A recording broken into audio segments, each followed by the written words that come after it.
아까 이제 교단 어르신들 봤는데 아직도 거기 있냐고 물으시더라고요. 저 신천교에서 청렴 한 20년 동안 있었습니다. 청렴부 담당 목사로 만 14년 정도 하고 있고요. 하면서 정말 시행착오 많이 겪으면서 아직도 많이 배우고 있고, 강의 요청이 와서 걱정이 좀 많이 됐습니다. 이게 사례 발표라 저희도 계속 시행착오 하고 있는 중이고 저희도 막 씨름하고 있는 중인데, 저희가 이렇게 우리 이렇게 한다고 말하는 것이 과연 얼마큼 이게 도움이 되거나 지혜로운 것인지 잘 몰라서 고민이 많았고요. 근데 어제 또 기도하는 가운데 하나님께서 그런 마음을 주시더라고요. 그냥 너가 씨름한 것들 나누면 여기 계신 분들이 지혜가 많으셔서 버릴 것과 이렇게 취할 것들을 알아서 하실 수 있는 분들이라고. 그러니까 너가 그냥 편안하게 나누면 알아서 이분들이 취사 선택할 거니까 편안하게 나누는 마음을 주셔서 편안하게 나누도록 하겠습니다. 저는 코로나 기간 동안 청년 사역을 어떻게 해왔는가 사례를 나눠 달라고 해서 그렇게 준비를 했습니다. 특별히 코로나 터졌을 때 저희가 어떤 절차에 의해서 이런 씨름을 해왔는지, 그리고 현재 청년부의 각 이제 위원회별로 각 사역별로 어떻게 사역하고 있는지 소개해드리고, 관련돼서 필요하시면 질문 받고 답변하는 시간 갖도록 하겠습니다. 저희도 한 2월 달까지는 코로나가 뭐가 뭔지 잘 몰라서 2월 중순까지 특별 새벽 기도를 진행을 했습니다. 화면을 한번 좀 보여주셔도 좋을 것 같아요. 그렇게 하다가 2월 말부터 막 뉴스가 막 나오고, 뭐 수련회 갔다가 어느 교회에서 막 두드려 맞고 막 그러면서 저희도 급작스럽게 야 이거 뭐 어떻게 해야 되나 보다. 그때부터 이제 코로나에 대해서 뒤늦게 이제 공부를 시작했죠. 그래서 저도 담당 목사로서 처음에는 일단은 뭐 자료가 별로 없으니까 리서치를 제 딴에는 많이 했습니다. 그래서 웬만한 뉴스, 뭐 블로그, 뭐 이런 거는 계속 보면서 코로나자가 들어간 뭐 기사나 뭐 전문가들이 예측이나 이런 거는 정말 좀 수십 개를 다 스크랩해가지고 제가 혼자만 정리해보는 시간 가졌고요. 그 다음에 이제 모르니까 공부를 좀 해야겠다 싶어서 코로나 관련된 서적을 다 검사해서 코로나자 들어가는 책들을 읽고, 시대가 바뀐다고 그러니까 4차원의 뭐 그런 시대는 어떻게 준비해야 되고, 또 교육은 온라인으로 되면 또 어떻게 다음 세대를 교육해야 되는지 관련된 걸 쭉 검색해서 혼자 그냥 씨름하며 공부하는 시간을 가졌습니다.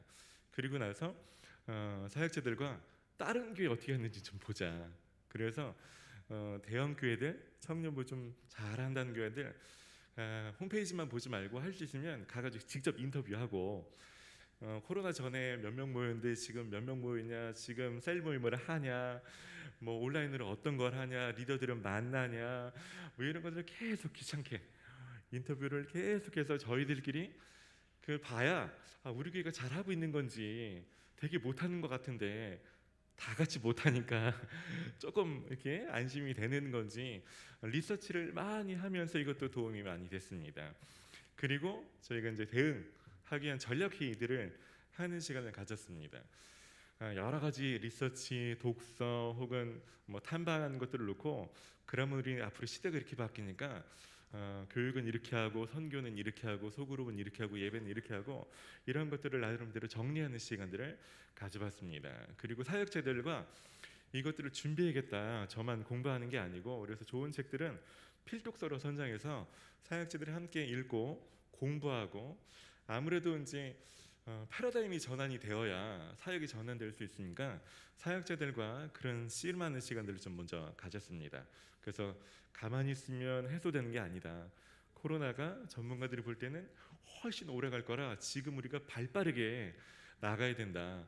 학교에서도 지금 온라인 교육하고 하지만 아이들이 뭐 화면 꺼놓고 뭐 딴짓하고 그런다고 그러니까, 그런 청년들을 대상으로 우리가 몰입감 있게 사역하려면 우리는 더 잘 준비해야 된다. 그런 위기감을 가지고 이렇게 패러다임을 전환하기 위해서 함께 공부하고 나누는 시간을 가졌습니다. 그리고 실제로 그 사역을 하기 위해서 실무 교육하는 시간을 계속 가졌습니다.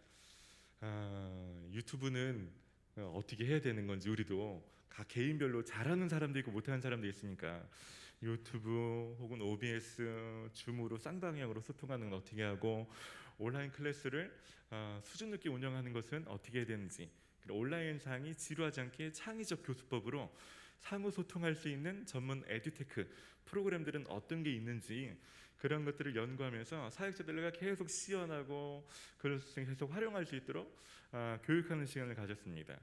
그리고 이런 것들을 더 잘하려다 보니까 장비도 잘 다뤄야 돼서 스위처라든지 뭐 오디오 인터페이스라든지 방송 장비 같은 것들을 잘 다룰 수 있는 실무 교육들을 제가 뭐 사역자들과 계속 씨름하면서 저희들끼리 그런 시간들을 가졌습니다.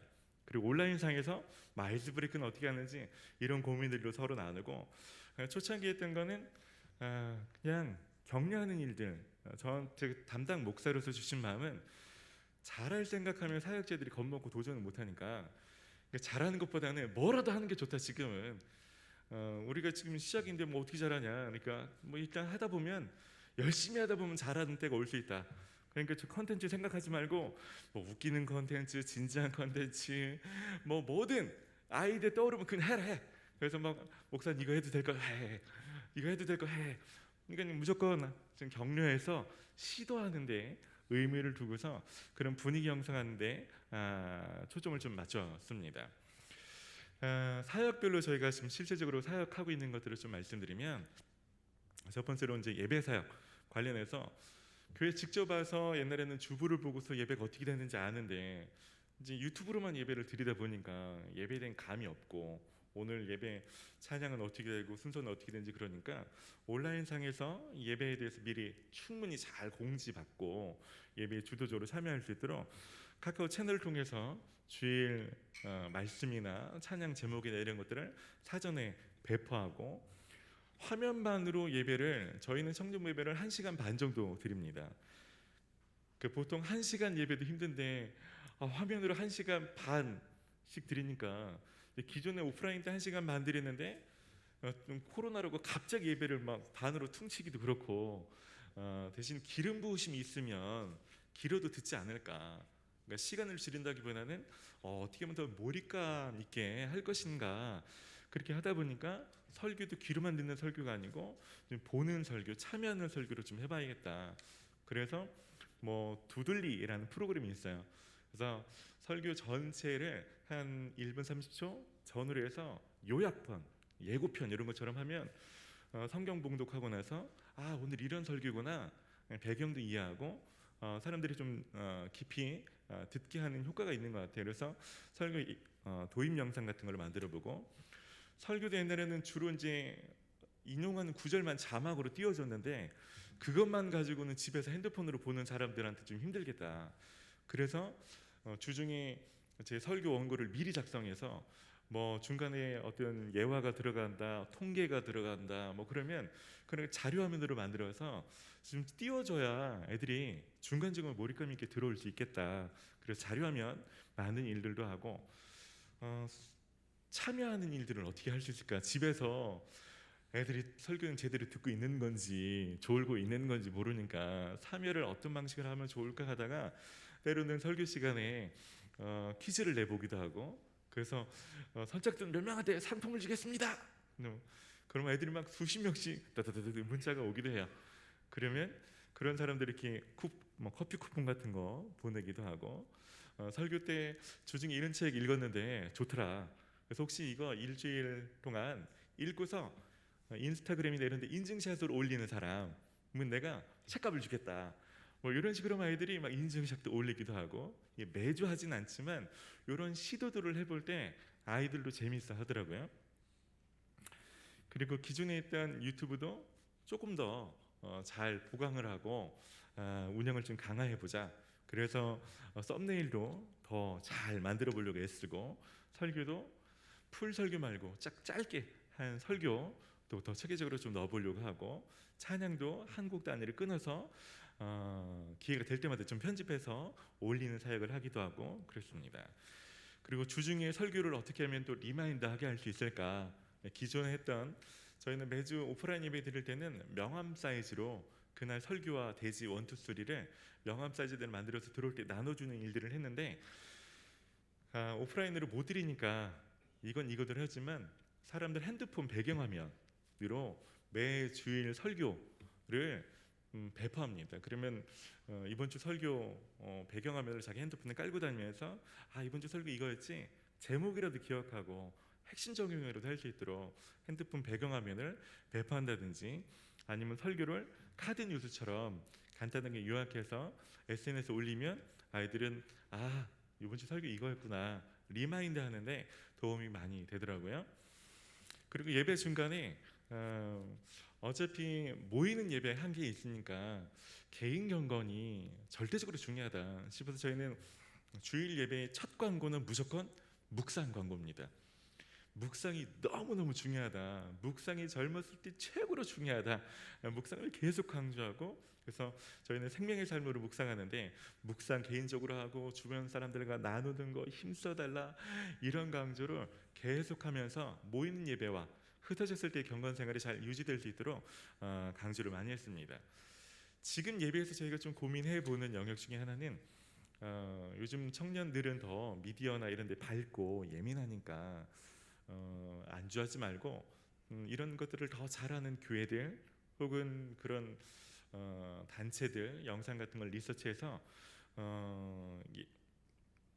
자료화면 같은 것도 템플릿도 좀 예쁘고 세련되고 이런 것들 좀 이리저리 리서치 해보는 거예요. 그래서 이참에 더 예배를 더 몰입감 있게, 어차피 영상으로 많이 의존해서 드리는 사람들한테는 그런 거 하나하나가 본질은 아니지만 젊은이들한테 영향을 미치니까 그런 부분들을 좀 더 잘해보자. 그래서 수집해보고 디자인하는 일들을 해보려고 애쓰고 있는 중에 있습니다.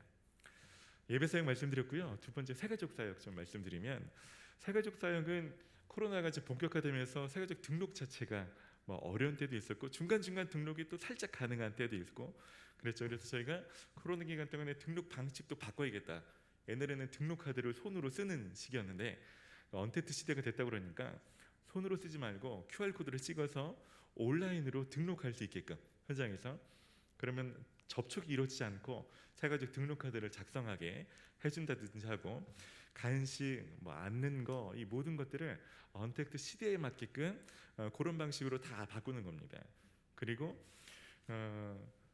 저희가 이제 코로나 사회적 거리두기 단계별 지침을 만들어서 새가족은 언제는 받고 언제는 안 받는다 사전에 공유를 하는 거죠.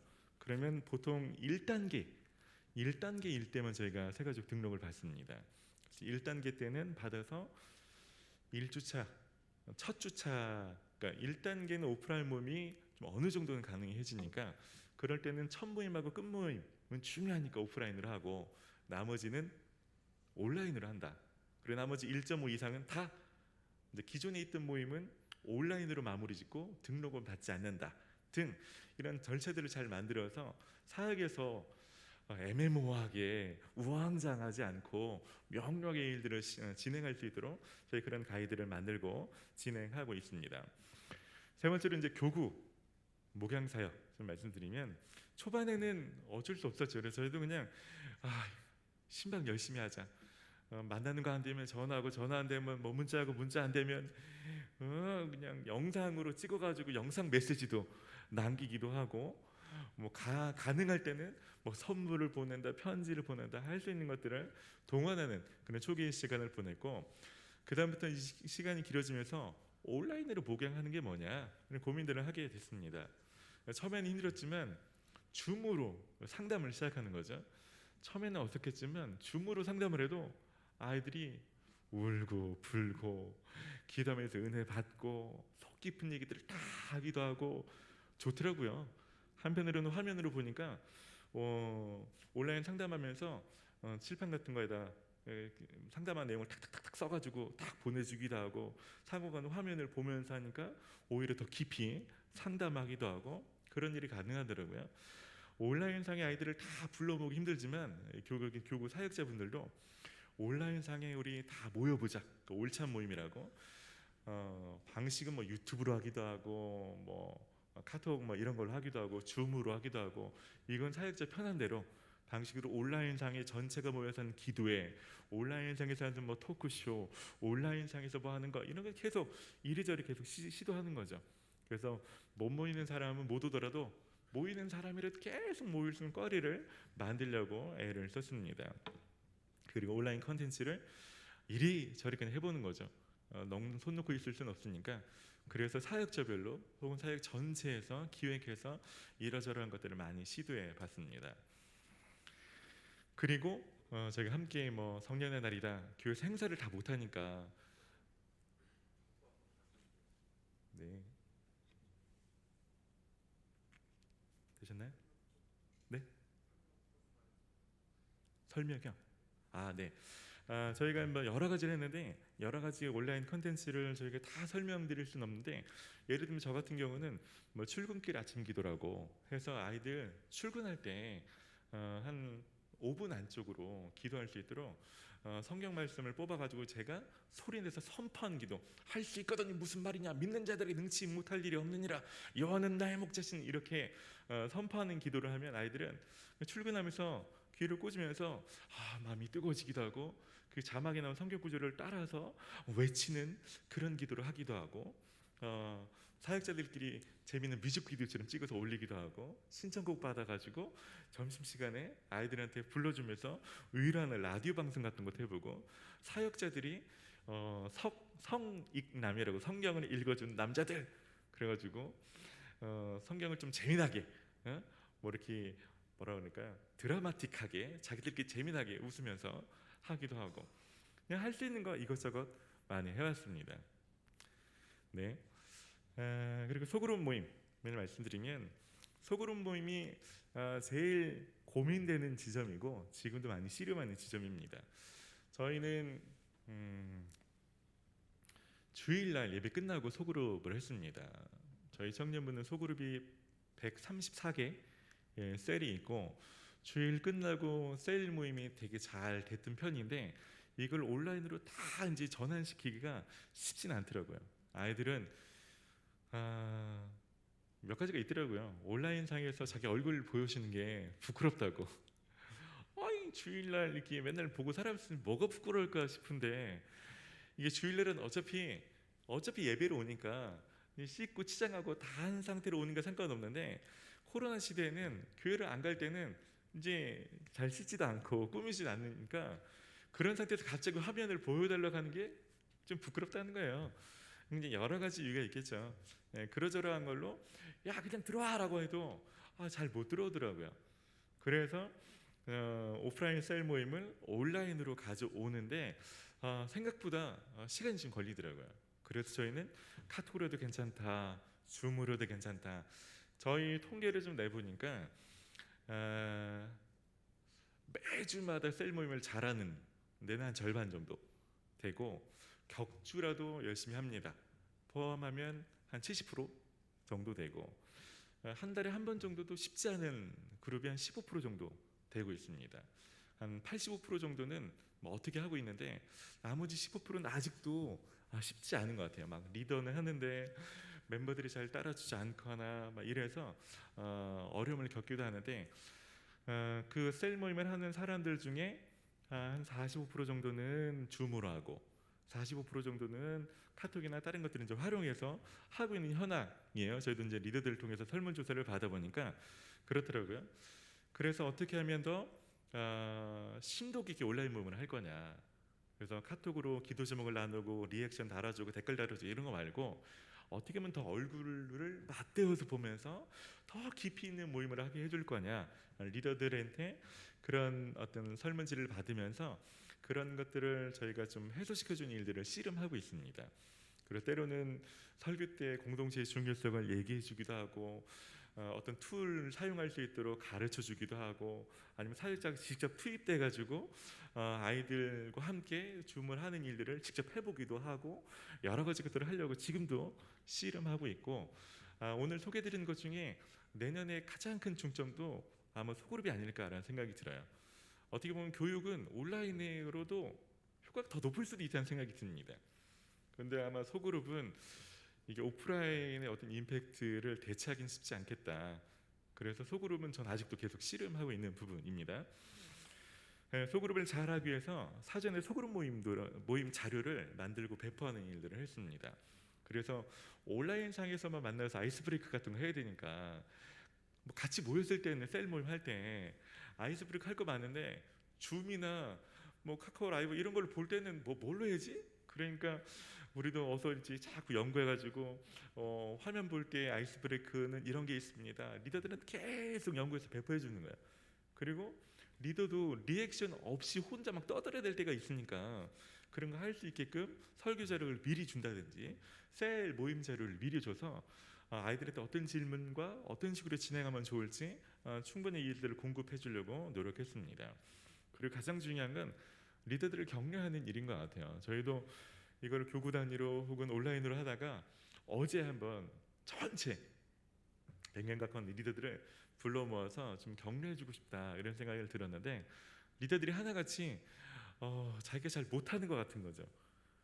옛날에는 맨날 얼굴 보고 막 잘했었는데 이제는 옛날만큼 못 모이기도 하고 아이들이 잘 이제 셀모임에 안 들어오기도 하고 그리고 어떤 애들은 교회 안 나온 애들도 있다고 그러니까 너무 속상하고 그러니까 자기 때문에 그런 거 같고 자책감도 들고 자기 리더십이 없는 것 같기도 하고 막 그런 생각을 가진 사람이 의외로 많더라고요. 그러니까 사역자들 통해서 계속 격려하고 저희도 모여서 너네만 그런 거 아니다. 우리도 똑같다. 그러면서 정말 리더들이 포기하지 않고 그냥 니네가 자리를 지켜주는 것만 해도 이것이 얼마나 대단한 일인지를 여러 가지 방식을 통해서 격려하려고 저희도 많이 애쓰고 있습니다. 그러면서 단지 격려만이 아니라 리더들도 지침을 정확히 알아야 단계별로 우리가 교회 갈 수 있냐, 우리가 교회 어디 한 곳에서 셀을 할 수 있냐, 아니면 교회 예배만 드리고 셀 모임 못하고 집에 가야 되냐, 이런 지침들을 정확하게 만들어서 아이들한테 배포를 해주고, 그리고 신춘기 청년부는 어떤 원칙을 가지고 어떤 식으로 대응하고 있다, 그리고 우리에게 셀의 전략과 혹은 셀의 지침들을 이런 것들 정확히 알아야만 그거 안에서 내가 어디를 가고 있는지, 내가 잘하고 있는지를 알 수 있으니까 그런 현황들을 잘 수집하고 통계로 만들어서 아이들한테 공유하는 일들도 저희가 하고 있습니다. 다섯 번째로 교육훈련 과정은 거의 온라인으로 전환했습니다. 그래서 상반기, 하반기 온라인 교육 과정은 한 200여 명 정도 수료한 것 같습니다. 저도 상반기에는 커플 코칭이라고 해서 결혼 예비학교 같은 과정을 하고, 후반기에는 비전 스쿨이라고 해서 청년들의 진로 비전을 찾아주는 스쿨들을 했습니다. 근데 온라인 스쿨의 장점이 참 많더라고요. 하다 보니까 지방에 있는 애들, 심지어는 뭐 출장이나 혹은 다른 것 때문에 해외에 나가 있는 사람들도 들을 수 있고 너무 감사하다고 이런 얘기도 있고요. 저 같은 경우는 주중에 이제 주말에는 토익 위주로 좀 강의를 하고, 주중에는 영상을 찍어서 올려서 너가 편한 시간에 보고서 내용을 좀 숙지해오면 주말에는 깊은 토익 하는 방식으로 진행을 합니다. 아까 저희가 이제 에듀테크 뭐 이런 얘기를 드렸었는데, 요즘 좋은 소프트웨어나 플랫폼들이 많이 있어서 저는 구글의 클래스룸 같은 걸 활용하면 오른쪽에 보이는 화면이 아이들 들어와서 아이들이 주차별로 낸 과제들을 성적을 다 매길 수가 있어요. 누가 뭐 과제를 냈냐 안 냈냐 뭐 했냐 이렇게 해서 그 사람들이 많아도 되게 효과적으로 아이들을 관리할 수도 있고, 그리고 온라인을 하다 보니까 이게 실시간으로만 하면 강의를 하는 사람 컴퓨터 성능이 좋아도 강의 참여하는 사람의 네트워크 환경에 따라서 화면이 막 끊어지기도 하고, 줌으로 화면 공유하고 막 영상 같은 거 보여줘도 아이들이 막 중요한 영상에서 이렇게 하면 몰입이 끊어지기도 하고, 그런데 주중에 자기들이 편안한 시간에 보니까 퇴근하고 자기 편한 시간에 편하게, 그리고 필기 못했으면 정지화면 누르고 필기하고, 이해가 안 되면 반복해서 또 듣고, 아이들은 너무 좋다고 하더라고요. 그리고 실제로 이제 혼자 학습하는 방식이든지 혹은 그걸 가지고 상호 교류할 때는 다양하게, 그러니까 일방적으로 강의만 하는 것이 아니라 아이스 브레이크도 하고 질의응답도 하고 게임도 하고 여러 가지를 하면 아이들이 굉장히 즐겁게 몰입감 있게 참여해서 대부분의 반응은 온라인이라 오프라인보다 안 좋을 줄 알았는데 너무 좋다고, 하기를 잘했다고, 이런 피드백을 많이 받고 있습니다. 그래서 제가 생각할 때는 코로나가 끝나면 코로나 기간 어쩔 수 없이 했던 대체 활동들, 여러분 소그룹을 온라인으로 한다, 선교를 온라인 선교로 한다, 뭐 이런 것들은 옛날 방식으로 돌아가겠지만 어쩌면 교육 같은 거는 코로나가 끝나도 온라인이 더 좋다고 하는 일들이 많지 않을까라는 생각을 해보고 있습니다. 그리고 사역자들하고 얘기하는 건 지금 시행착오 많이 해라. 지금 막 저지르고 많이 해야 내년쯤 되면 우리가 경험을 제일 많이 가진 그런 그룹이 될 수 있다. 그러니까 초반에는 줌을 하기도 잘 안 하니까 줌을 하는 거나 줌에서 화면 공유하고 이런 것만 해도 와 이런 생각이 들었는데 뭐 사회에서는 벌써 다 따라가 버렸으니까 그 정도에서는지 루즈한 거죠. 그러니까 지금 더 새로운 기법, 더 사람들을 몰입감 있게 해주는 그런 것들을 해줘야만 젊은이들을 담아낼 수 있는 거죠. 그러려면 무조건 시행착오를 할 수밖에 없다. 이렇게 많이 좀 나누고 시행착오를 해보고 있습니다. 중간에 잠깐 좀 상황이 좋아져서 모일 수 있는 때가 있을 때는 잠깐 단기로 이런저런 모임을 해본 적도 있습니다. 그리고 교육에서 저희가 또 신경 쓰는 것 중에 하나는 온라인 시대 좋은 건 꼭 우리 교회 청년들을 교육하는데 모든 강의를 내가 해야 되는가? 그렇지 않을 수 있겠다. 이미 뭐 묵상하면 뭐 기라성 같은 목사님들이 강의가 막 쫙 있고 뭐 CTS, CBS 많이 있으니까 모든 걸 내가 하려고 하지 말고 이단이나 잘못된 강의만 아니게 걸러주는 거죠. 사역자들이 저런 고민을 해보고 있어요. 그래서 뭐 어떤 강의할 때 내가 다 해준다, 우리 교회 사역자가 녹화한 걸 들려준다가 아니고 건전한 강의를 우리가 추려서 카테고리별로 정리하면 아이들이 부를 때 링크를 보내주거나 아니면 홈페이지 안에 카테고리별로 정리해주면 아이들은 남의 교회 자료인데 남의 기관 자료인데도 건강한 자료들을 보고서 얼마든지 자기 속도에 맞춰 공부할 수 있게 해주면 좋겠다. 저 지금 고민하고 진행 중에 있습니다. 선교는 저희는 단기 선교를 해마다 거의 빠지지 않고 갔습니다. 여름이면 한 인도, 태국, 일본, 미얀마 그리고 하나가 어디죠? 탄자니아 5개 나라 그리고 국내까지 해서 국내 해외 포함하면 한 230명 정도 해마다 이제 여름에 단기 선교 공을 많이 들였었는데 그리고 선교를 준비하면서 팀워크를 갖추고 선교를 준비하면서 막 기도하고 체험 있는 신앙을 가질 수 있도록 많이 애를 썼는데 온라인 때 뭐 완전히 저게 불가능해져서 고민을 하다가 온라인 시대에 맞는 선교는 뭘까 해보자. 그래서 온라인상에서 선교사님과 만남을 갖는 일들, 그래서 기도하는 일들을 했습니다. 선교사님도 줌으로 초청하고 그 나라 갔던 청년들 중에서 또 줌으로 초대해서 선교사님 소식을 들으면 그 현지로 해서 여기서 기도해 드리는 거죠. 그러면 제가 설교 때 여러분 그래도 우리 기도해야 됩니다. 여러분 선교가 중요합니다. 이렇게 외치는 것보다 현지 선교사님의 얘기를 들으면서 현지 상황을 들으면 중요하구나. 현지에서 기도해야겠다 이런 마음이 드는 거죠. 그래서 온라인 기도회 이런 것도 해보고 선교지는 여전히 힘들고 어려우니까 후원할 수 있도록 굿즈를 만들어서 판매한다든지 여름에 했던 이 선교의 감이나 선교에 대한 어떤 후원의 마음, 기도의 마음이 식지 않도록 온라인 사진전을 해서 나 작년에 여기 갔었지, 맞아 이때 이랬는데 이런 감각을 좀 계속 깨울 수 있도록 그런 온라인 선교를 진행했습니다. 전도는 거의 어렵고요. 지금 막 워낙 교회가 지탄을 받고 뭐 코로나 기간 동안 여러 가지 있으니까 뭐 전도 이벤트를 하는 건 어려웠지만 대신 온라인상으로 교회를 홍보한다든지 선한 영향력을 흘리는 것들 계속 씨름하게 됐습니다. 그래서 청년들이 있는 채널이라면 이게 뭐 인스타그램이다, 페이스북이다, 유튜브다, 뭐 카카오 채널이다, 다양한 채널에 우리가 청년부가 하는 것들을 건강하게 계속 너무 교육적인 것만이 아니고 그냥 밝게 사는 일상생활도 좋고 뭐 여러 가지 것들을 자주 올려서 접할 수 있도록 그런 통로를 만들자. 그렇게 홍보 사역을 했습니다. 제가 준비한 청년부 소개는 여기까지고요. 혹시 질의사항 있으신 분들은 혹시 핸드폰을 열어보시고 핸드폰에 인터넷창에 슬라이도닷컴이라고 한번 쳐보시면 저희는 제가 이제 조금 여러분은 낯설 수도 있지만 아까 청년들한테 에듀테크 온라인 강의 이런 거 제가 말씀드렸잖아요. 요즘 이렇게 합니다. 즉석에서 온라인상에서 요즘 애들은 손 들고 질문하면 누가 질문하는지 아니까 좀 기피하는 일들이 있어서 이런 온라인상에 올리면 실시간으로 무기명으로 질문이 올라오는 거예요. 그래서 핸드폰 주소창에 slido.com 치시고 거기 방 번호를 누르라고 하면 여기 샵 24242 샵은 빼시고 24242 이를 누르시고 들어가시면 여러분 실시간 질문을 올리실 수가 있습니다.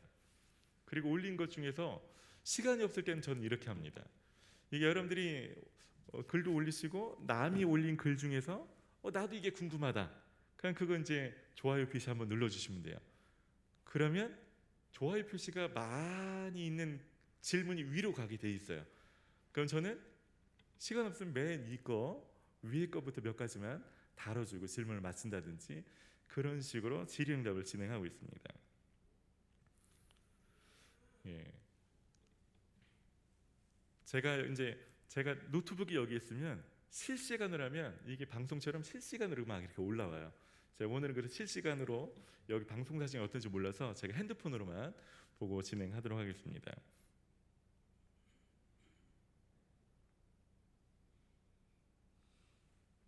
네. 여러분 보시고 라디오 질문이 궁금하다 싶으면 거기 엄지손가락 있죠? 그거 한번 눌러줘 보세요. 그러면 가장 많은 사람들이 궁금해하는 질문을 먼저 다루도록 하겠습니다.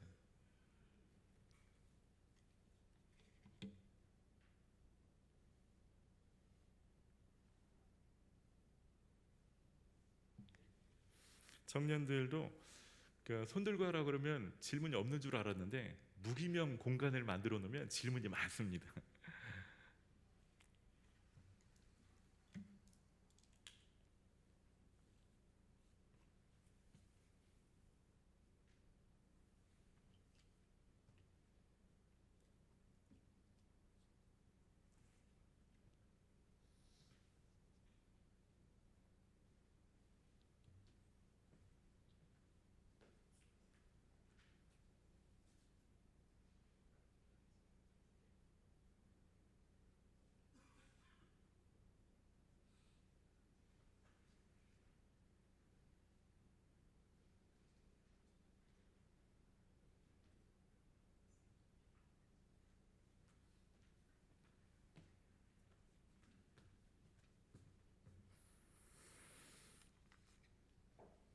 네. 맨 위에 있는 질문이 청년부 사역자는 총 몇 명인가요? 질문해 주셨는데 저를 빼고 출근하시는 사역자분이 7명 계십니다. 그리고 파트타임 사역자가 한 분 계시고요.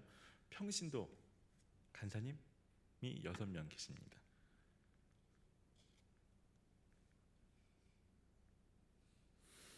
여름, 겨울 수련회나 부흥회 같은 영적 체험이 필요한 시간이 있는데 방안이 있을까요? 저희도 고민하고 있습니다. 그래서 저희도 뭐 예를 들면 리더 수련회나 이런 것들이 계속 취소가 됐으니까 지금 어떤 식으로 하냐면 온라인 수련회 이제 모이면 오프라인으로 하겠는데 정부에서 이제 이런 게 자꾸 안 되니까 그래서 온라인 수련회 같은 거 합니다. 방식은 똑같습니다. 외부 강사 초청해서 온라인으로 이게 설교나 강의 같은 거 하고 사역자들이 뭐 이렇게 기도회 같은 거 진행할 수 있도록 그렇게 진행하는 거죠. 저희는 현재 뭐 그 정도 고민해보고 있고요. 그래서 사회적 거리두기가 좀 완화되면 모일 수 이제 숙박은 당연히 안 되지만 일일 수련회라도 모여서 하는 임팩트가 있으니까 그렇게 하는데 그게 예상외로 너무 길어지면 온라인 수련회라도 하자. 그런 식으로 하고 있습니다. 카카오 채널 같은 경우 운영에 비용이 드는 것으로 알고 있는데 구체적으로 어느 정도의 비용이 드는지 알 수 있을까요? 저희는 비용이 안 듭니다. 카카오 채널을 만들고서 가입된 사람한테 문자 메시지를 발송해 주는 거면 비용이 드는데 저희는 거기 공지글을 올려놓고 그 링크를 일반 전체 그룹 리더들 그룹방에다 올려줍니다. 그러니까 문자 메시지 발송 개념으로 할 때만 뭐 단가가 드는데 저희는 그렇게 발송하지는 않습니다. 글만 올리고 링크를 저희가 있는 단체방을 통해서 배포되는 방식으로 진행하고 있습니다. 영상 제작은 자체 제작인가요? 아니면 외주를 맡기나요? 자체 제작입니다. 대부분 우리 사역자들이 다 합니다. 그러니까 아까 말한 설교 도입 영상 같은 것도 두들리 같은 프로그램 그 6, 7만 원밖에 안 하거든요. 다운 받아가지고 혼자 막 우리끼리 배우는 거야. 그냥 막 하고 그럼 우리는 잘한다, 잘하고 있어. 마음 놓고 해. 막 이렇게 해주는 분위기죠. 그럼 진짜 잘한 줄 알고 더 잘하시고 그렇게 하고 특별히 담임 목사님 배려가 아닐까 싶어요. 뭐 할 때마다 퀄리티를 가지고 왜 이렇게 했냐 저렇게 했냐라고 말하면 위축될 텐데 어떤 걸 하더라도 막 할 수 있도록 믿어주시고 그냥 그런 분위기를 내주시기 때문에 저희도 마음껏 해볼 수 있는 것 같습니다. 코칭 사역에 은사가 있다고 들었습니다. 코칭 사역이 구체적으로 뭔가요? 이게 쉽지 않은 질문인데요. 코칭은 이제 상담과 좀 차이를 얘기하면 상담은 그 사람의 어떤 문제를 풀어가는 방식이라면 코칭 자체는 그 사람을 문제라고 여기진 않고 그 사람이 지금보다 뭔가 좀 더 나은 결과를 찾아갈 수 있도록 그런 대화를 풀어가는 대화 프로세스인데 그 일들을 내가 답을 주기보다는 그 사람이 그 답을 찾아갈 수 있도록 그렇게 질문을 해가면서 그 사람이 답을 찾아갈 수 있도록 하는 방식을 코칭이라고 하고요. 특별히 요즘 젊은이 같은 경우도 설교할 때나 아니면 상담할 때 야 성경 몇 장을 찾아봐. 다윗이 이랬어. 요셉은 이랬잖아. 그러면 그 자리에서는 맞아요, 맞습니다. 그런 것 같아요. 막 가슴이 뛰는데 집에 들어가면 그건 목사님이니까 그렇죠. 목사님 저랑 상황이 좀 다르잖아요. 목사님 직장 생활 안 해봤잖아요. 이렇게 저항이 생기는 거예요. 그래서 내 답이 얘한테도 답이 될 수는 없을 수 있다. 그럼 얘가 자기 상황에 있는 자기 답을 스스로 찾아갈 수 있도록 그런 내면을 캐내는 그런 질문으로 자기 답을 찾도록 도와줍니다. 그래서 저도 코칭을 이제 공부하고 코칭을 사역에 많이 접목하는데 어제 같은 경우도 리더들을 격려하는데 야 니네 뭐 잘한다, 니네 앞으로 뭐 하니까 더 잘해야 된다, 뭐 앞으로 뭐 셀은 이러니까 니네는 부르심을 따라서 이래야 되지 않냐, 이런 식으로 하면 설교가 되는데 저는 이제 이걸 코칭식으로 격려하면 뭐 괜찮은 영상 하나 보여주고 옆 사람이랑 한번 느낀 점 나눠보자. 그럼 지들끼리 막 나누면서 나는 이게 좋았다. 여기 주인공 이랬는데 나는 이래서 이거 나도 이런 것 같다. 자기들이 말하면서 자기들이 감동받고 자기들이 깨닫는 거죠.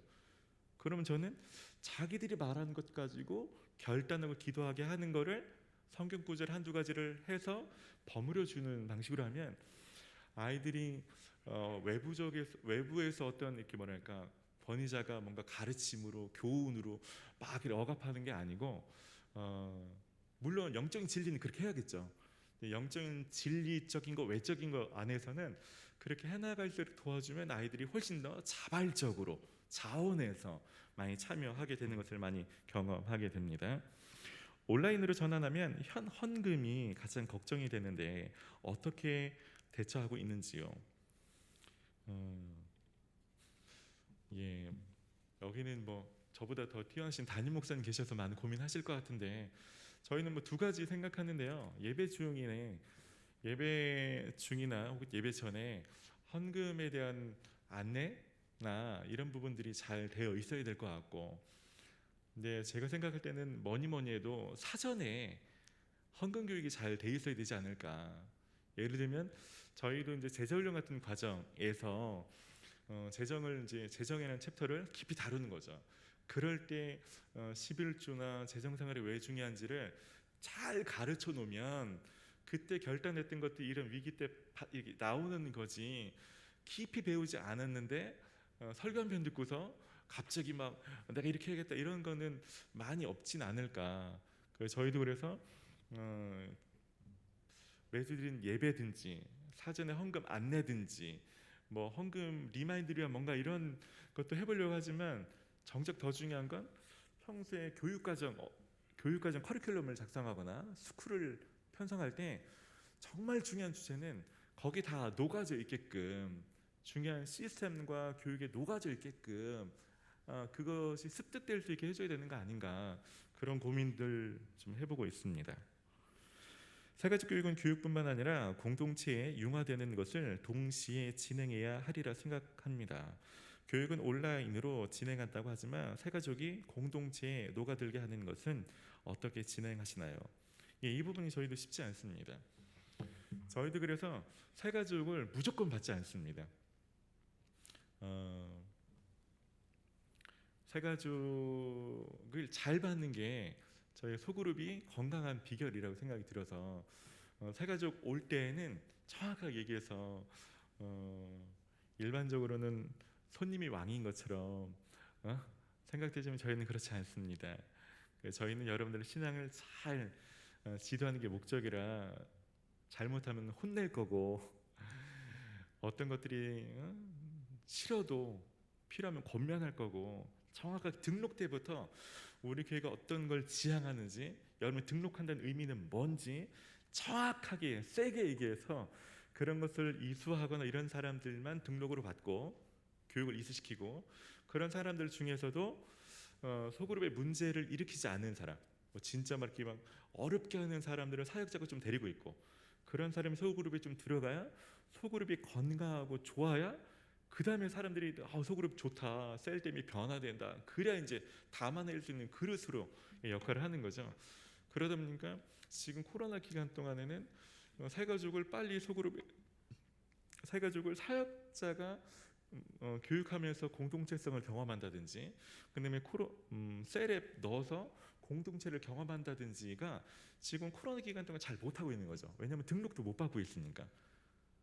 그러니까 지금 같은 경우는 뭐 50주라면 등록을 받은 주가 한 10주도 채 안 되는 것 같은데, 근데 그 10주 정도 받은 것도 웬만하면 잘 준비가 안 됐는데 빨리 소그룹으로 넣어버리면 공동체성이 말이 안 되니까 저희는 너무 서두르지 말고 좀 안전하게 일들을 제대로 할 수 있게끔, 그래서 아까 이제 말씀드렸던 것처럼 등록을 받아도 부득이한 경우 아니면 1주차나 4주차는 꼭 대면으로 해서 일들을 제대로 교육해서 확인된 사람만 소그룹에 넣을 수 있도록 하자라고 하고 있고요.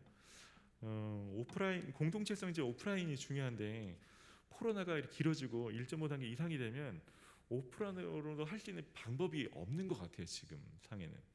예. 그래서 어쩔 수 없이 온라인을 좀 병행한다든지, 그게 안 되면 1.5단계 이상 되면 새가족을 못 받는 게 지금 정부의 방침에 맞는 정책이 아닐까 지금 생각하고 있습니다. 목사님의 하루 시간 관리를 알고 싶습니다. 네. 예, 새벽에 일어나고요. 네, 일어나서 저 아침 영성일기를 쓰는 편입니다. 그래서 아침에 영성일기 쓰는 시간이 제일 오래 걸리는 것 같고요. 그리고 묵상하는 시간, 그리고 아침에 운동하는 시간 갖는 편입니다. 그리고 웬만하면 저녁에는 야근 안 하려고 하고, 저는 사역자들, 저희 오늘 사역자 두 분, 청년부 선임 목사님 두 분 같이 오셨는데, 사역을 저도 신촌교에서 청년부터 치면 20년이고 담당 목사로만 14년인데 사역을 롱런 할 수 있는 비결은 수신제가 지국 평천하라고 믿습니다. 그래서 내가 가장 건강한 시간, 그래서 조금 이기적일지 모르지만 나 개인을 위한 시간을 철저히 잘 갖는 거, 영혼육이 된 시간들, 그리고 나서 사역보다 죄송하지만 더 중요한 건 가정이다. 내가 남편과 아빠로 건강해 있고 내가 너무 행복해야, 이게 너무 감사하고 너무 좋아야 사람들한테 하나님 나라가 이런 거다, 예수님 믿고 나서 이게 너무 좋은 거다, 이게 막 흘러 넘치는 건데, 그럼 설교가 좀 어눌해도 청년들 저 이제 한 곳에서 오래 있으니까 애들이 다 알거든요. 그러니까 설교로 은혜가 아니고 보이는 설교가 되게 참 중요한 것 같아서, 그러니까 저녁에 가족들과 보내는 시간도 되게 중요하다. 그래서 웬만하면 저녁에 설교 준비나 저녁에 야근은 웬만하면 안 하고 저녁에는 완전히 목사를 꺼버리고 가정 모드로 들어가려고 굉장히 많이 애를 쓰는 편입니다. 그래서 저녁에는 집에서 아이들 잘 때까지는 완전히 아빠나 남편 모드로만 있고, 아이들이 자면 남편 모드 좀 있다가 아내가 좀 하면 저는 또 독서, 합니다. 그래서 웬만하면 독서를 꾸준히 하려고 매일 독서하는 시간을 갖고 자는 편입니다.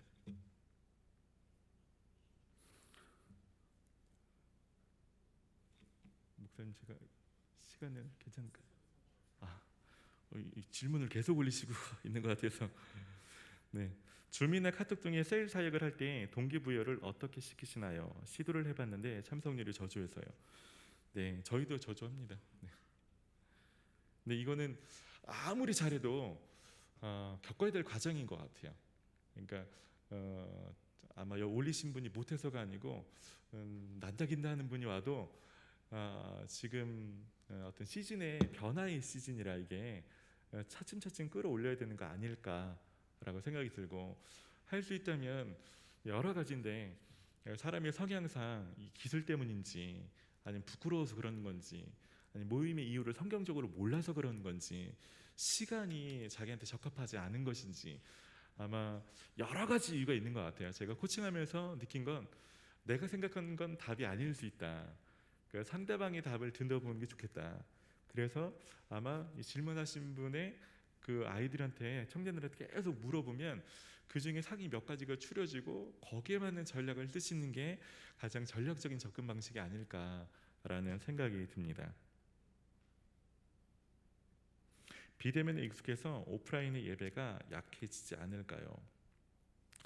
많은 분들이 그렇게 생각하시는데 뭐 이거는 어쩔 수가 없는 거라 뭐 정부 지침안에서는 온라인이 좋아서 온라인 예배를 드리는 건 아니라 온라인으로밖에 드릴 수 없는 이제 거리두기 단계가 있잖아요. 그러니까 그 단계가 있으니까 그 온라인 예배가 어쩌면 오프라인 예배만큼 정말 기름 부음이 있도록 하는 게 우리의 씨름이 아닐까. 저희가 제자 훈련을 했는데 청년들 중에서도 그런 거예요. 저희가 제자 훈련이 면접을 봐서 이렇게 뭐 들어와야 되는 과정이에요. 저희는 제자 훈련을 아무나 안 받고 면접 봐서 떨어뜨리고 재수하고 막 그래서 오는데 요번에 신청 인원이 좀 평소보다 적더라고요. 이유는 온라인으로 하면 오프라인보다 덜 좋지 않을까요? 내적 치유도 있고 뭐 거기서 여러 가지 미니스트리도 있는데 덜 좋을까봐 안 한 친구들도 있더라고요. 그런데요 온라인으로 하는데 참 재미난 일들이 있습니다.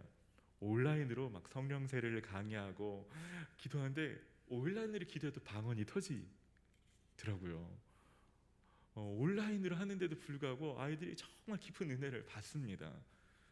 그러니까 이게 오프라인과 온라인이 어느 게 더 좋냐, 어느 게 이것 때문에 어떤 단점이 있냐 그런 것도 생각은 해보지만 선택이 안 되는 시즌이라면 그때는 온라인도 된다고 믿고 최고의 기름 부으심을 해서 달려가는 것밖에 없지 않을까. 저는 그렇게 좀 씨름하고 하고 있습니다. 코로나 시기에 장기 결석자에 대한 대응은 혹시 어떻게 하고 계실까요? 할 수 있는 거 리더를 통해서 연락하는 거 혹은 사역자가 연락하는 거 인 것 같아요. 저희는 그러니까 이제 연락을 해서 리더가 만나거나 그게 안 되면 사역자한테 보고해서 사역자가 신방이나 만나거나 그런 거죠. 그게 아니면 만남이 불가능하면 계속해서 기도하는 거죠.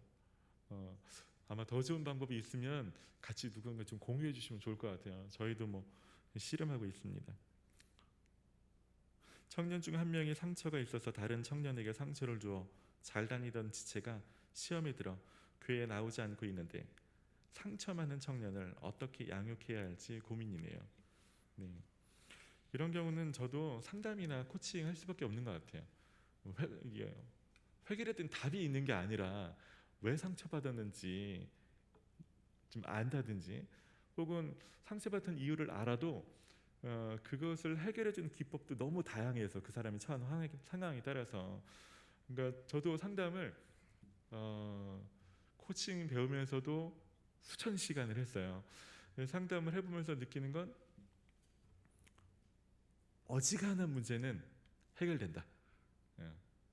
제가 말씀드리는 건 진짜 눈동자를 못 맞추거나 약물 복용이 심한 경우 이런 경우는 상담보다는 진짜 약물적인 어떤 치료나 뭐 이런 게 필요한 거고 그렇지 않은 그렇지 않은 사람은 우울증, 공황장애 혹은 뭐 정신과 진료 기타 등등 어지간한 걸 아무로 우려받았고 뭐 누가 연애 때문에 깨졌다 부모님이랑 해서 뭐 했다 폭력이 있었다 어지간한 건 상담이나 코칭을 저는 코칭이니까 코칭을 깊이 하면 어지간하면 해결되는 것 같아요.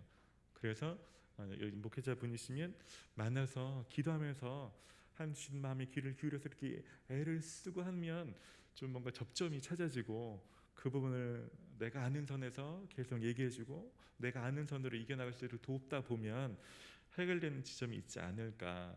때에 따라서는 그게 오래 걸릴 수도 있고 때에 따라서는 내가 마중물을 붓고 다른 사람이 도움으로 해결될 수도 있고 그랬던 경험을 하게 되는 것 같습니다. 온라인 예배와 영상 편집 등의 사역을 청년들과 함께 준비하고 있는지, 오프 사역과 온라인 사역의 역할 분배와 시간은 얼마나 소요될까요? 코로나 시대 예배 모임에 대해 어떻게 생각하시는지요? 네, 온라인 예배, 영상 편집 등에서 청년들이 하는 부분도 조금 일부가 있습니다. 그리고 온라인 사역의 역할 분배도 이게 다른 것 같아요. 이제 정부 지침도 계속 바뀌니까 옛날에는 예배당에 몇 명 있을 수 있다. 그리고 뭐 그 다음에는 20명까지만 있을 수 있다. 뭐 이런 지침들이 있으니까 저희도 거기에 막 대응을 해야 되는 거예요. 예배팀을 나오라고 할 수 있는 건지, 뭐 미디어 팀을 나오라고 할 수 있는 건지, 걔네 못 나오면 우리가 해야 되는 건지, 저희도 우왕좌왕하면서 이제 사역자들이 투입될 수 있는 만큼 투입되고 사역자들이 못하는 거, 뭐 자막기를 못 다룬다 그런 부분은 청년들이 와야죠 막.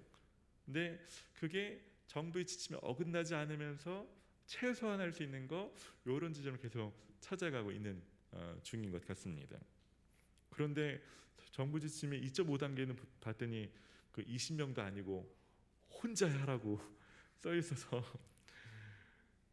그럼 예배 도움이 20명도 없이 저 혼자 이렇게 해야 되는데 어떻게 될지 저도 잘 모르겠습니다. 청년들이 가는 영성과 어른들의 영성의 차이에 관한 한계에 대한 대안이 있을까요? 잘 모르겠습니다. 네. 제가 이제 코칭을 하다 보니까 어떻게 질문하셨는지 왜 이런 질문을 하셨는지 이런 걸 잘 모르고 제가 이렇게 섣불리 답하는 것이 늘 조심스러운 입장이어서 네, 잘 모르겠습니다. 온라인 예배나 소그룹에 초신자 청년들이 많이 반응하나요? 온라인 예배나 소그룹에는 이것도 차이가 좀 있는 것 같아요.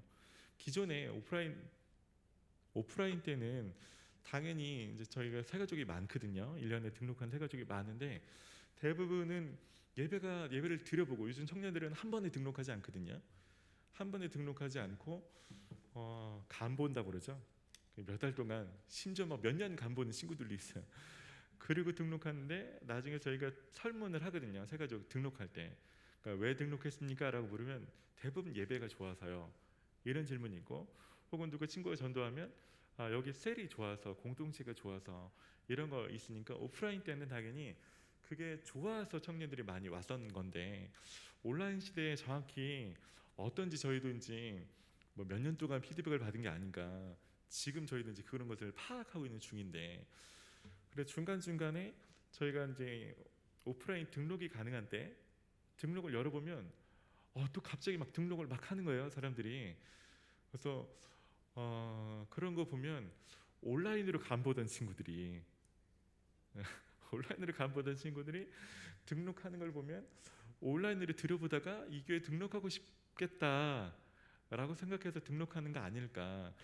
그런 거 볼 때 초신자들이나 이런 사람들 중에서도 온라인 예배에 좀 메리트를 느끼는 사람들도 있겠고 물론 아닌 사람들도 있겠고 근데 온라인 소그룹에 대한 초신자의 반응은 보기가 힘든 것 같아요 지금은.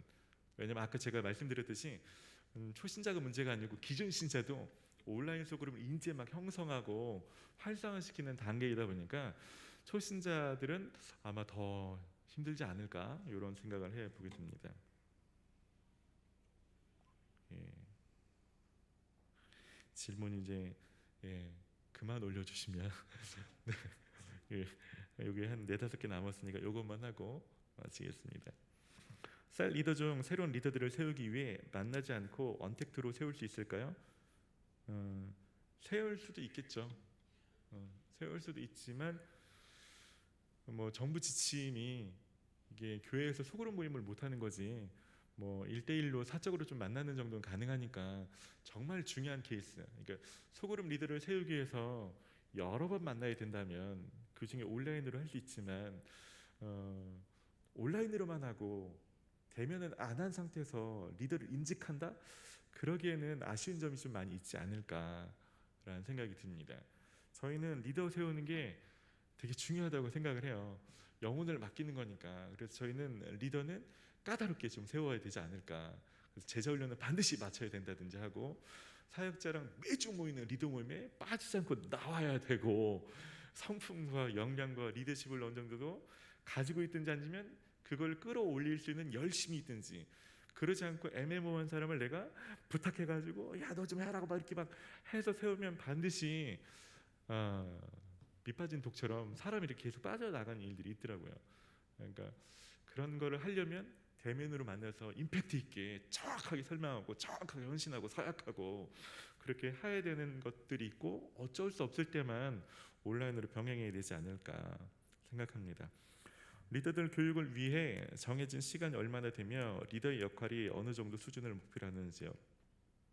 저희 리더 교육은 저희는 매주 리더 모임이 있는 편입니다.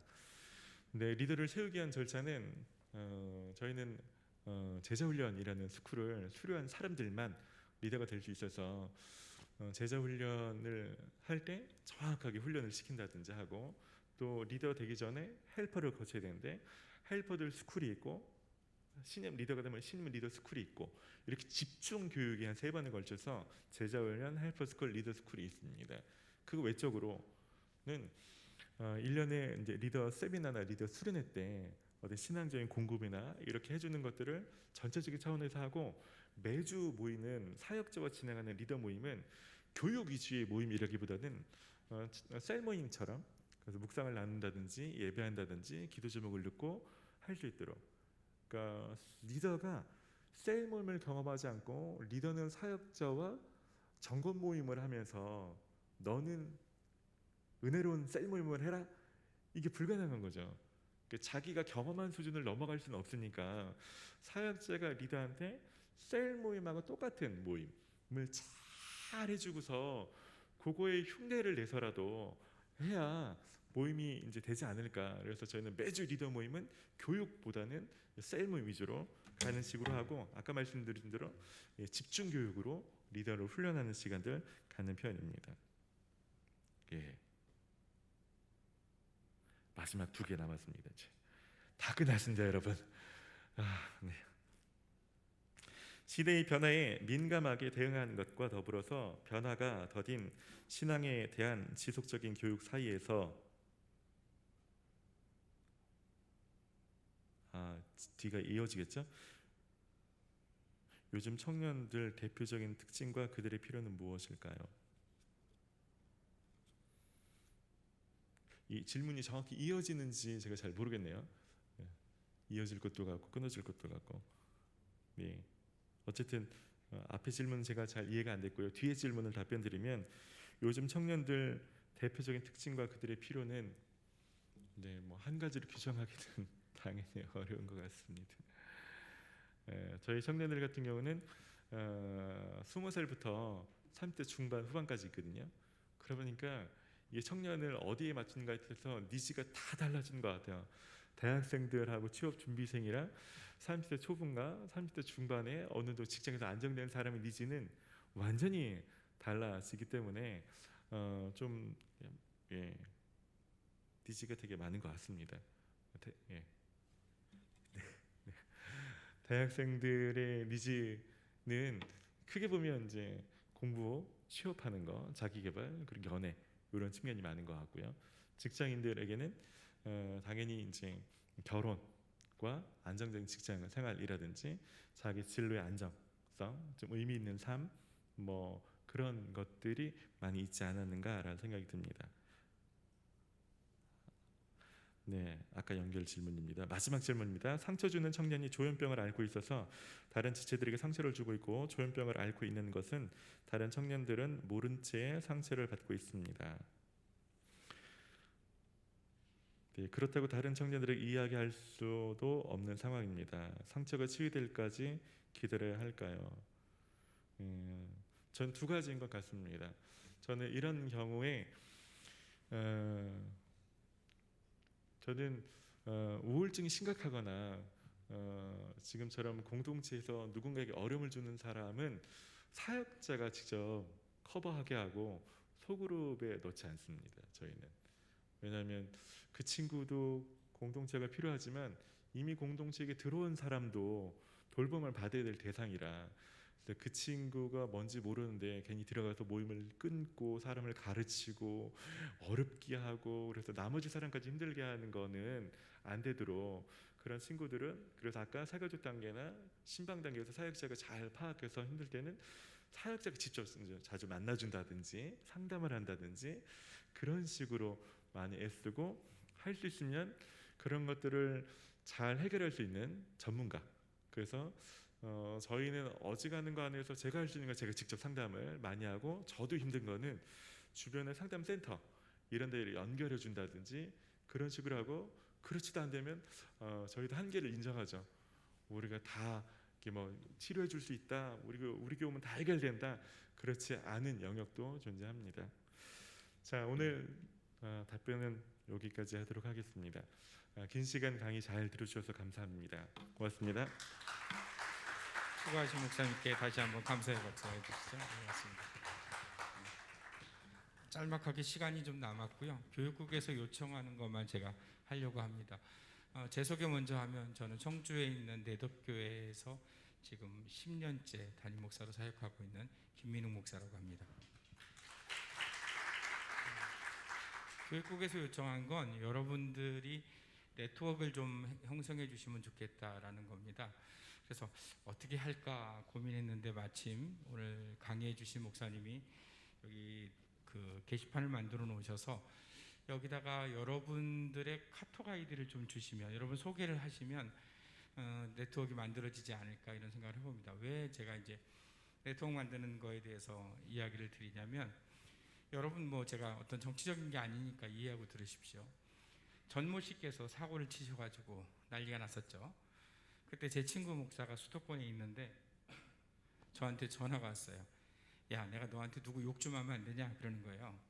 그래서 그래 하기 전에 내 얘기 좀 듣고 너도 욕해라 제가 그랬어요. 그 뭐냐면 저희 교회에 사랑제일교회 때문에 확진된 그 군부대에서 휴가 나온 아이가 있었어요. 그 아이 때문에 저희 교회가 뭐 발칵 뒤집힌 적이 있으면 다행히 음성이었기 때문에 뉴스에도 안 나왔고요. 제가 왜 이런 얘기를 드리냐면 서로 지금 어려운 상황이거든요. 그래서 어느 특정한 분에게 지금 이제 강사로 해주신 목사님에게 이런 질문들을 하면서 이러면 어떻겠습니까? 저러면 어떻겠습니까? 이제 이런 요청을 하는데 우리가 서로 네트워크를 가지면 우리가 갖고 있는 것들 좀 나누고 또 다른 사람들이 갖고 있는 것들도 공유하고 이러면 좋을 것 같습니다. 저희 교회 소개하면 저희 교회는 청년들이 한 50명 정도 출석하는 그런 예배 인원이 한 50명 되는 그런 교회입니다. 아마 신촌교회하고는 차이가 많이 날 거고요. 저희는 또 청주에 있다 보니까 지금 현재 1단계입니다. 그래서 저희는 본당을 저희가 내주고요. 본당에서 아이들이 예배를 합니다. 그렇기 때문에 거리 두고 충분히 예배하기 때문에 저희는 한 80% 정도 청년의 예배는 드리고 있습니다. 나머지 부분은 이제 다르게 하지만 그래서 그런 상황과 형편들이 다 다르기 때문에 서로가 갖고 있는 것들을 가지고 네트워크를 하시면 더 좋겠다라는 생각을 합니다. 아마 교육국 직원이 혹시 이 안에 계시나요? 안 계신 것 같으네요. 예, 그래서 그렇게 해서 여러분들 지금 가지고 계시는 것에 좀 해주시면 좋겠고요. 만약에 안 되면 아마 교육국에서 여러분들이 가지고 있는 작성하신 그 개인 정보를 가지고서 아마 네트워크를 형성하려고 하지 않을까 이런 생각을 했고요. 제가 시간을 너무 많이 쓰면 안 될 것 같아서 교육국에다가 그런 얘기를 했습니다. 내 얘기를 조금 해도 되겠습니까? 그랬더니 짧게 하십시오 해서 제 얘기를 조금 하려고 합니다.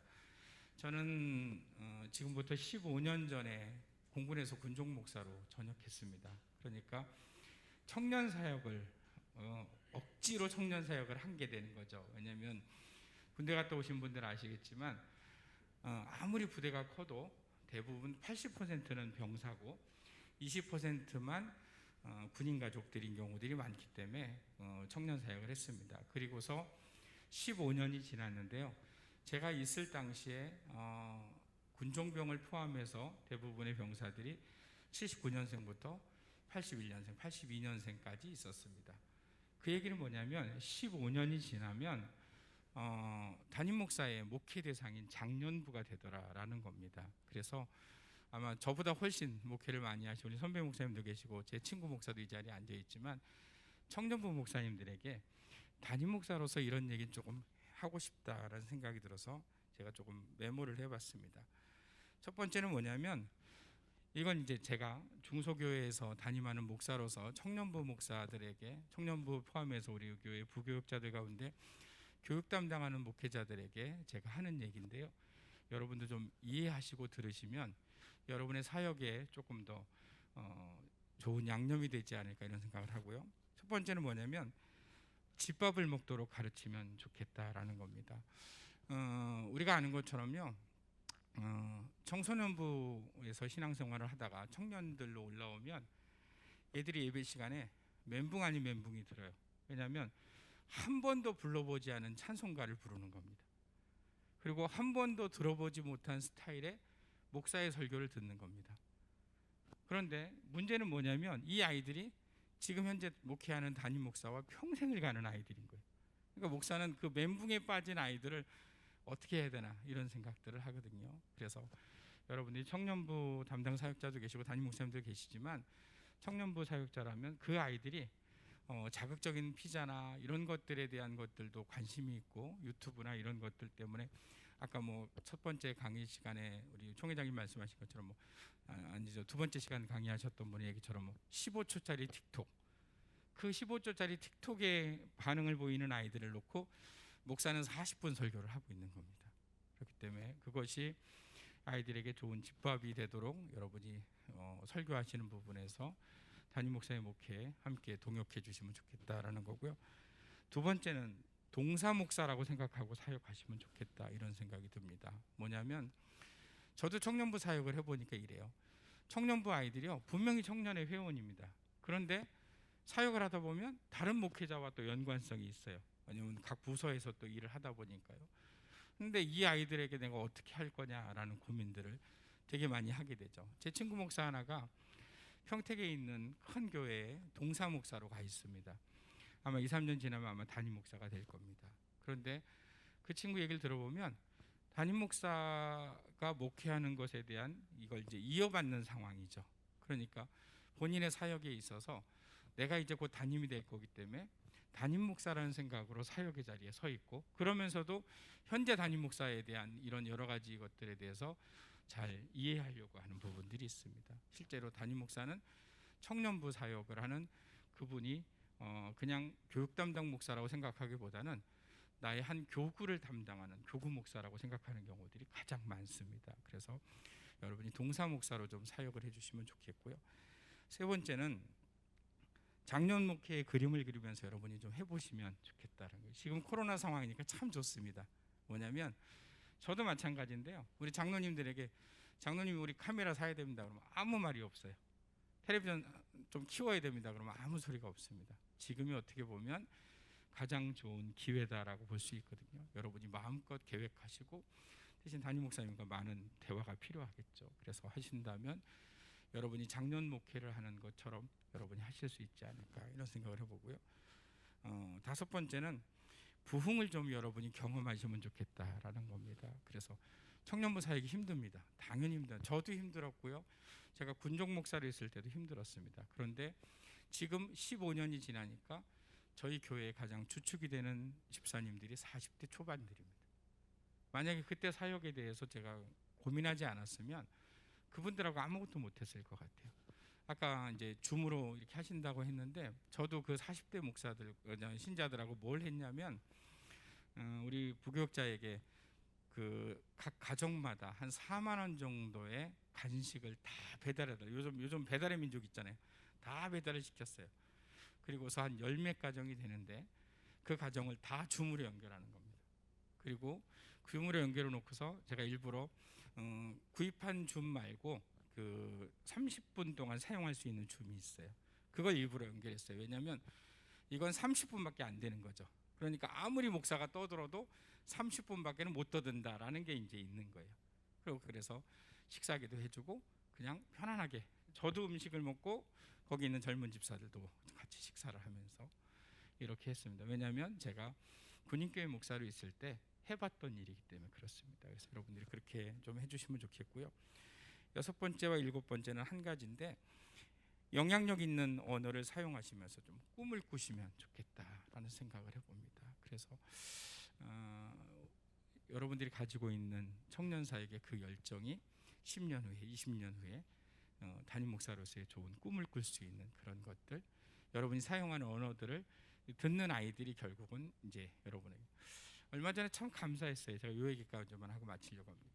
얼마 전에 감사했어요. 왜냐하면 제가 전에 부교육자로 있었던 교회의 청년인데 이 친구가 자라서 결혼을 해서 제가 결혼식 주례를 했습니다. 얼마나 참 좋은지 모르겠어요. 왜냐하면 그 아이의 신앙생활을 다 봤기 때문에. 그래서 그 아이의 결혼식에 가서 방명록에다 이렇게 써놨습니다. 할만한, 할 말은 많지만 하지는 않겠다. 네, 그러나 그 아이에 대해서 너무 잘 아는 거죠. 그 아이가 크게 성장할 줄 알고 믿음으로 살 줄 알 것 같습니다. 여기까지가 제 얘기입니다. 그냥 제가 사족처럼 이야기했던 건데요. 그것 외에 여기 계신 담임 목사님들 아마 청년부 목사님들에게 나누고 싶은 이야기들이 참 많으실 텐데 여러분의 담임 목사님께 밥을 사달라고 하십시오. 그리고 이야기를 좀 나누시면 같이 동사 목사처럼 귀하게 사역할 수 있지 않을까 생각해 봅니다. 네. 혹시 아직도 강의해 주신 목사님께 질문 사항이 있으시면 시간이 좀 남았거든요. 한 5분 정도 더 질문하실 수 있을 것 같은데 아니면 올라가셔서 경품 추첨을 얼른 하셔야 되니까 경품 추첨하러 갈까요?